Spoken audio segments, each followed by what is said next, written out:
Hello everyone. I got a fun video today, not about fitness, but everything I talk about is more centered around like making your life better, like personal development aspect, and obviously health and fitness is a huge part of that.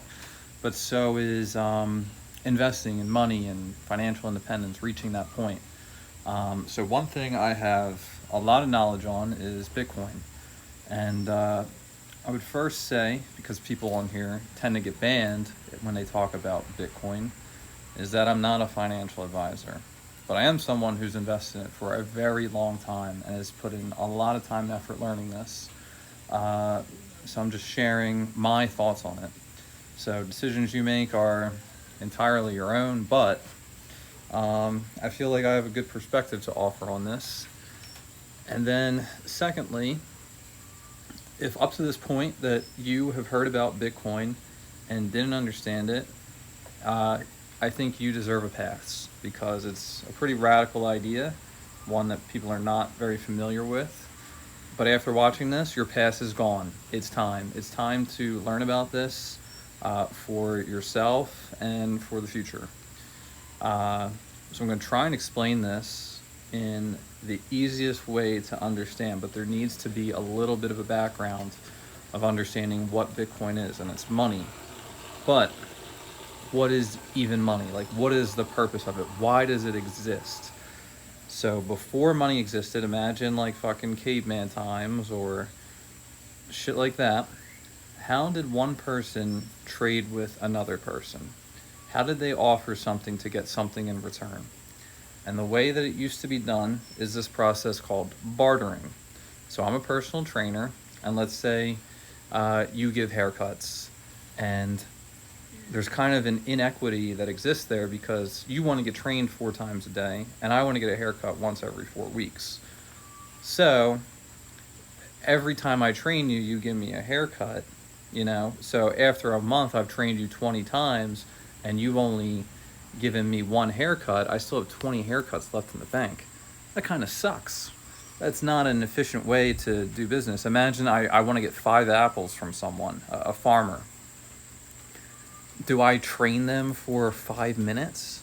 So having this system of value that allows people to give small amounts, medium amounts, large amounts, any amounts that's all equated was this breakthrough in allowing humans to offer something to one another. So that was the experience we had at learning, like, oh, we need this type of system.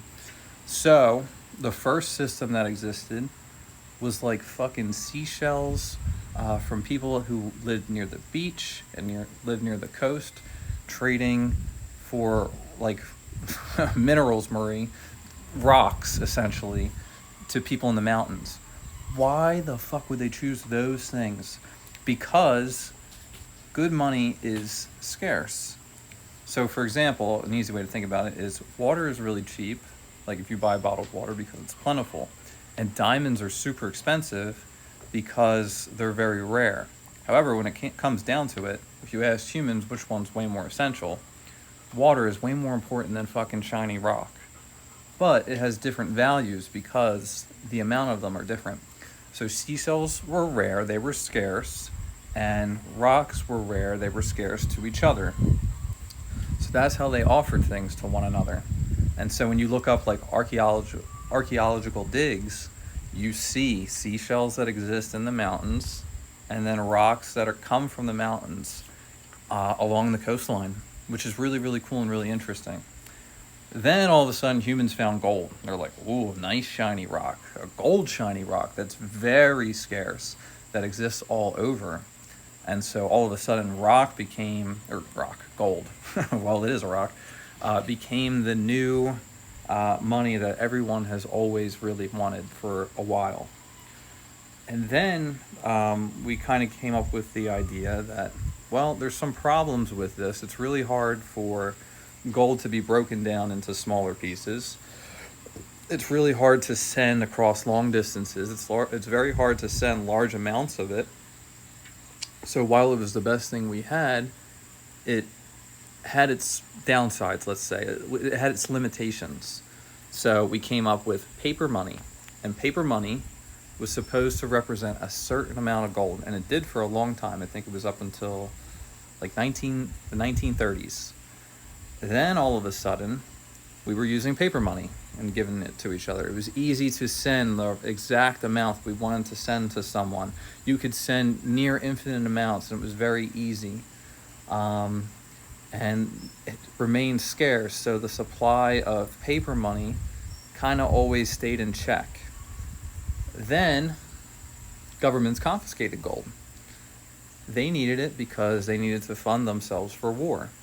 They went essentially the equivalent of going door to door and taking people's gold and confiscating it.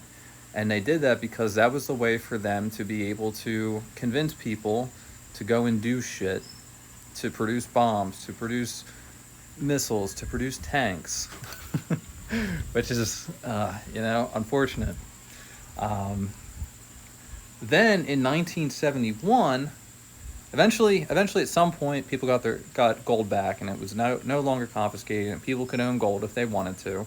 And it was still based on paper money until 1971, where Richard Nixon was like, fuck that, we're going off the gold standard.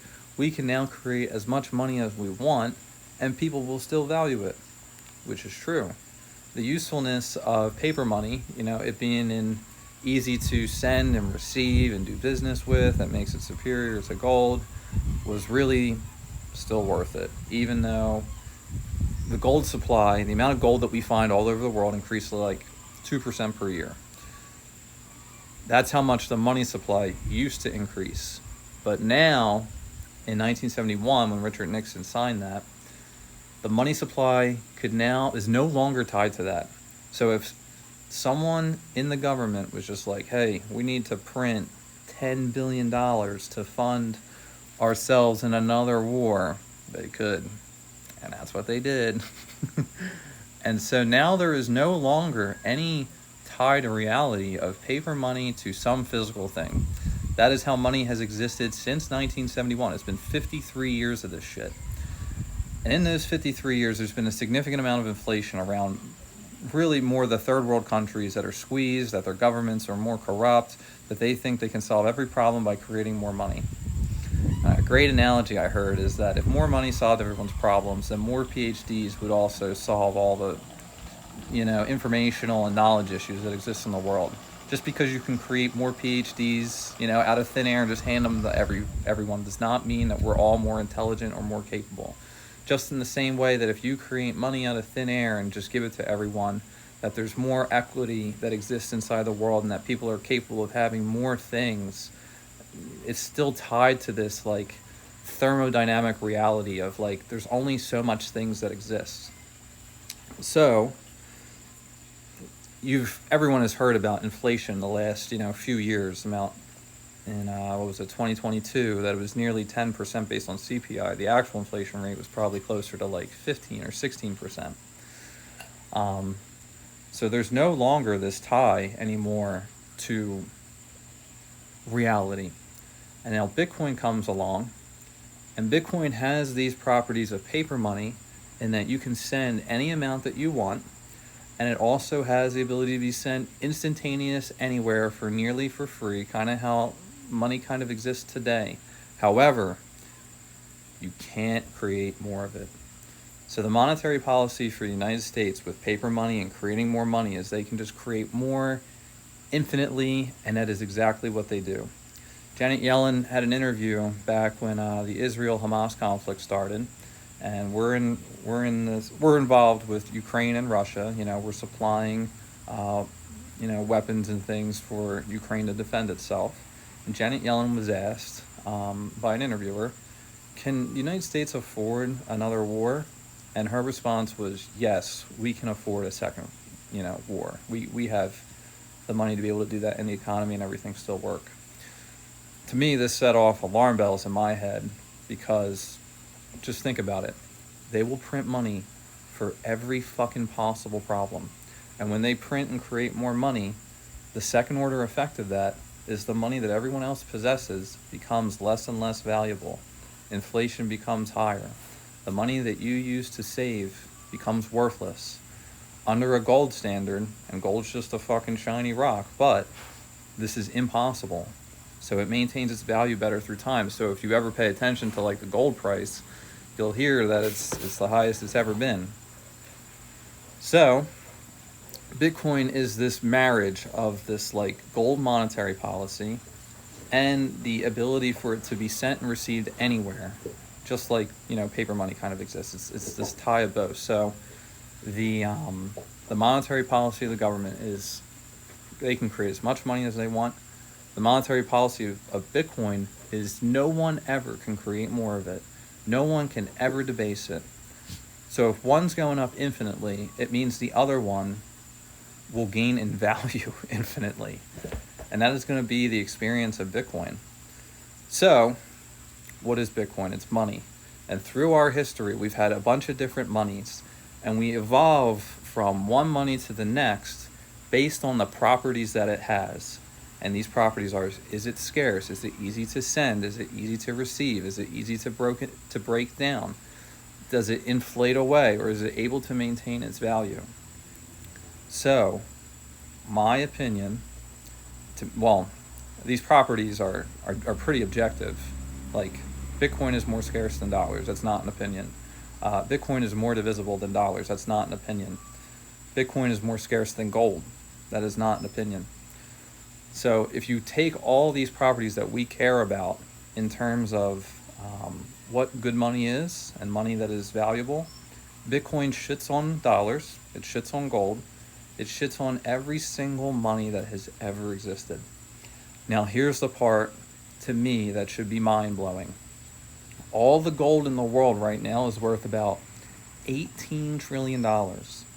All of the Bitcoin in the world is worth like $1.2 trillion.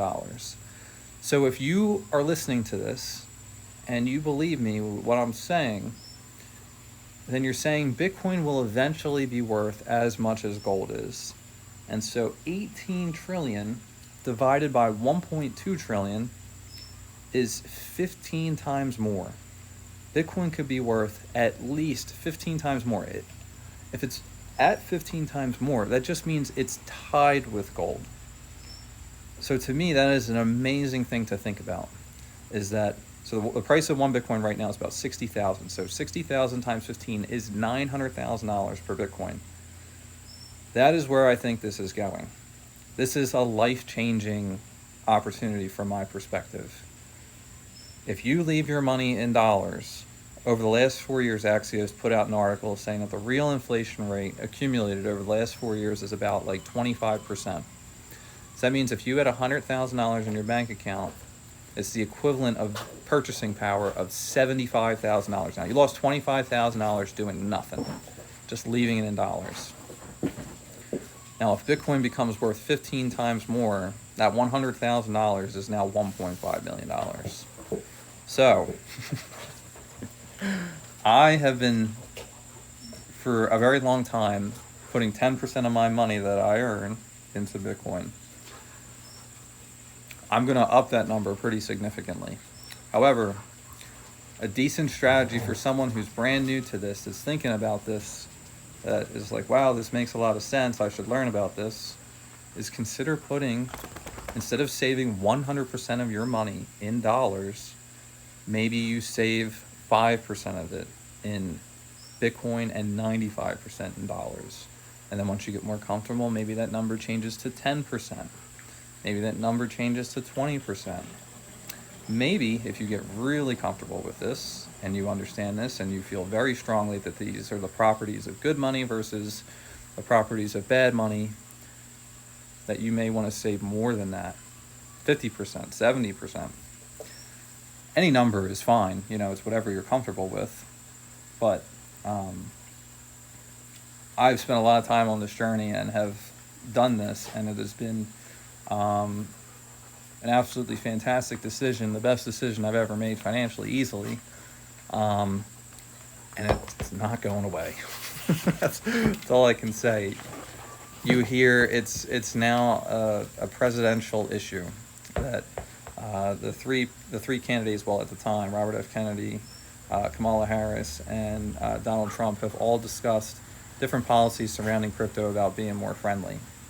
there is no chance this goes away. There's no chance that overnight the properties of the best money ever created suddenly just disappear. So I think this is really important to learn about. This is, to me, really exciting. It's still at the point where it's still so early. The 60K number trips people up. They think it's worth so much because a dollar is only worth a dollar. You're telling me this is worth 60,000 times more? Yeah, because there's only 21 million Bitcoins and there's tens of trillions of fucking dollars. That's why it sounds so fucking insane. However, like I said, I just did the math for you, that if you think Bitcoin is going to be worth as much as gold, that means one Bitcoin will be worth $900,000 as of today, which is 15 times more. So, if you're learning about this, you had to pass all before. This is new, this is different, this is weird. At this point, to me, it's reaching the point where most people are really beginning to understand this shit ain't going away. This is really important, and you must learn about it.